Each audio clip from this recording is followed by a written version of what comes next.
After my wife's car was repossessed, I gave her mine and took public transit for a year. Then I found out her brother had been driving it for months. It's temporary, she said. When I asked how long she knew, she said, long enough to know you wouldn't handle it well. I turned around, walked into the rain, and when I got home, I walked in the rain for a while, thinking about how much I gave up this past year. I remembered the mornings I stood at the freezing bus stop in January, how the snow soaked through my shoes. I remembered the nights I got home late, sore from standing all day, hungry and tired, only to hear her complain about how hard life was without a car. I remembered telling her, "It's okay. Take mine. I'll be fine." She kissed my cheek like I was some hero. But I was just a fool. I didn't sleep that night. I laid on the living room couch because I couldn't stand to be in the same bed as her. She tried to talk once, said something like, I didn't mean for it to be a big deal. But I ignored her. The next morning, I got up early and left before she woke up. I called in sick to work and went straight to the DMV. I checked the title on the car. Sure enough, it was still in my name. That made my hands shake. Then I did something I never thought I'd do. I had a new key made. I paid to have a tow truck ready. I knew where Trevor parked the car during the day because I followed him the night before. He worked at a vape shop off Route 10. The driver met me in the alley behind the shop at noon. I handed him the paperwork and pointed to my car. You sure this is yours? He asked. Positive. He shrugged, hooked it up, and 15 minutes later the car was on the bed and heading back to my place. I told him to park it in my friend Eric's garage 2 neighborhoods over. Trevor wouldn't know where to look. That evening I got a text from my wife, "Hey, Trevor can't find the car. Did you take it?" I waited a few minutes. Then I wrote, "Yeah, it's mine." She called instantly. I didn't answer. Later that night she came home slamming doors and throwing words. "Are you serious? You just took it without telling me? You embarrassed him at his job." I stood up from the couch and looked her dead in the eyes. "You lied to me for months. I took the bus. I worked overtime. I gave you my car because I thought you needed it. And you let your deadbeat brother drive it while I walked 3 miles home in the dark." She folded her arms. "It wasn't like that. He needed help. I needed help," I said. "You chose him. Every day. You chose him over me." She went quiet then. I walked out of the apartment again. This time it wasn't in the rain. I just needed space because what I was planning next, it wasn't going to be small. I wanted her to feel it. I wanted Trevor to feel it too. I stayed at Eric's place that night. He offered me his couch and a beer, no questions asked. I guess I looked like I'd had enough. The next morning, I went back to work like nothing happened. But something had changed in me. I stopped pretending things were fine. I stopped being the quiet guy who just took it. When I got home that night, she was waiting in the kitchen. Her arms were crossed, and she had that look. Tight lips, staring me down like I was the one who messed up. "I told Trevor he could borrow it until he got back on his feet," she said. "I didn't think it would matter this much. You didn't think it would matter that your brother was driving the car I gave you? The one I stopped using so you wouldn't suffer?" She shrugged. "I was trying to help." "You didn't help anyone," I said. "You lied. You used me. And now you're mad because I stopped letting it happen." She didn't say anything. I walked past her and started gathering things. Documents, chargers, some clothes. "Are you leaving?" she asked, finally sounding nervous. "I'm not sure yet," I said. "But I'm done living like this." She followed me into the bedroom. "You're just going to throw away everything because of a car?" I turned around. "It's not about the car. It's about the lies, the disrespect.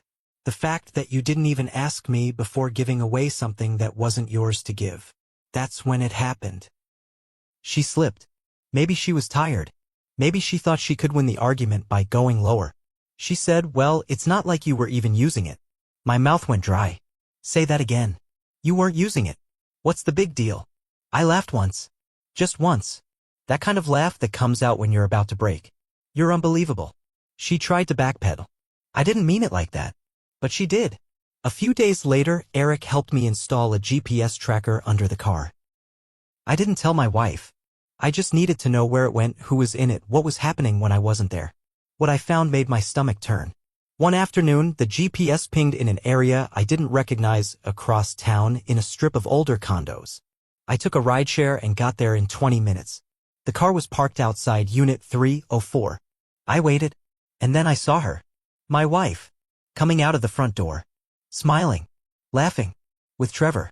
But she wasn't laughing like siblings do. She wasn't dressed like she'd just dropped something off. She kissed his cheek, and then she went back inside. I stood across the parking lot behind a hedge. I didn't move. My whole body was cold. My mind was blank. That's when I realized this wasn't just about the car. It never was. I didn't sleep that night. I laid on Eric's couch, staring at the ceiling, replaying what I saw over and over.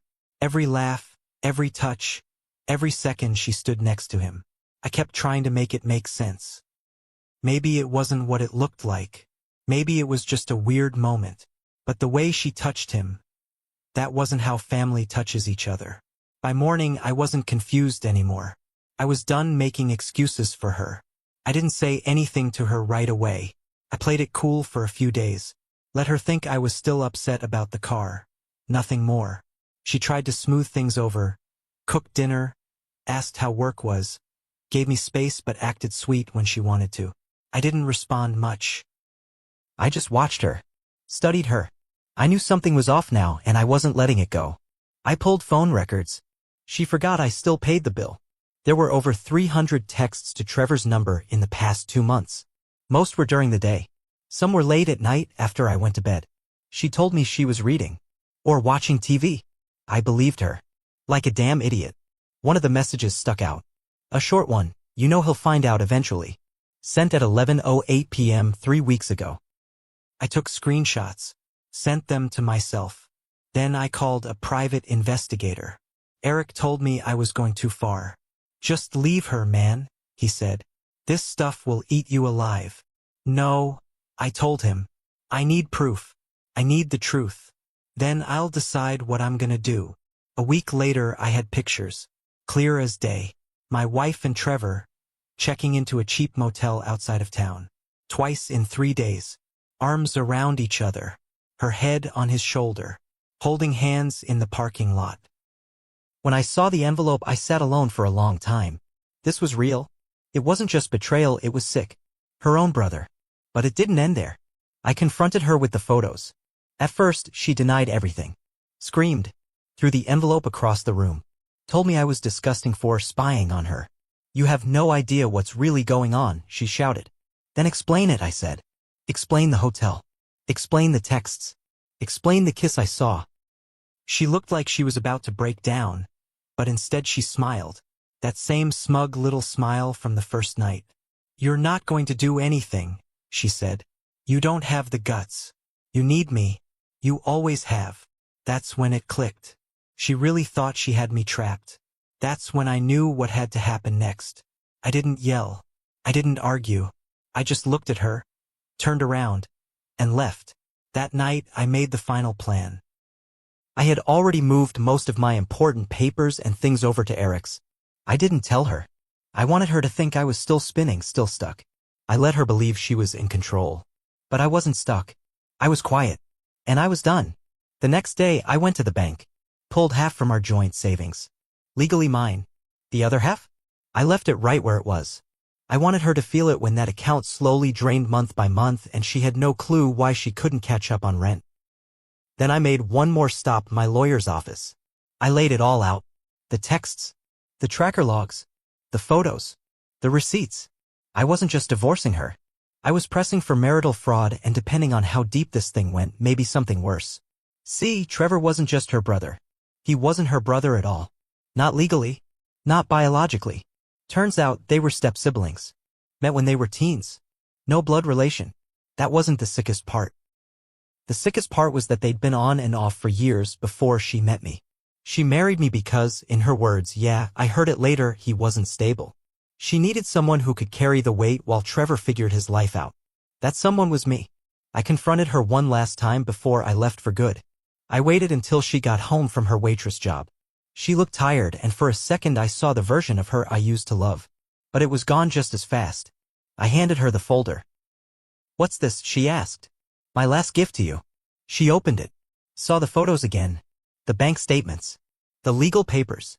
A printed copy of the message she sent him. You know he'll find out eventually. You're divorcing me? She asked, voice cracking. I'm burning this thing to the ground, I said. You lied. You used me. You disrespected me. And now you're gonna live with what that costs. I didn't mean, she started. I cut her off. You meant every bit of it. And now it's your turn. She tried to cry. Tried to guilt me. I didn't budge. I walked out and never came back. But that wasn't the end. I had her served 2 weeks later at her job. Right in the middle of the lunch rush. She stood there, tray in hand, while a man in a blazer read her name aloud and handed her the envelope. Her face turned ghost white. People stared. She ran to the back. Word got out quick. But I wasn't done yet. Remember that car? I sold it. Took every dollar and donated it to the same shelter she used to mock when I suggested we volunteer together. She once said those people should get jobs. I made sure that money went to people who'd kill for a job. Trevor? I gave the photos to his boss. Yeah, I found out where he worked. He'd lied on his job application, said he'd never been involved in any personal scandal or workplace disruption. Apparently, that clause mattered to his corporate gig. They fired him the next day. Last I heard, he was living in a rented room behind someone's garage. Selling weed to pay rent. She moved in with him after I left. The place didn't last. Neither did they. I never responded to her messages. And there were a lot. Begging, blaming, apologizing, trying to explain. I never answered. I moved out of state 6 months later. Started fresh. Got a better job. New friends. New place. You know what the funny thing is? She thought I couldn't handle the truth. But in the end, she was the one who couldn't handle losing control. And me? I finally learned that walking away doesn't mean weakness. Sometimes it's the start of the best revenge of all. Silence. Freedom. And peace.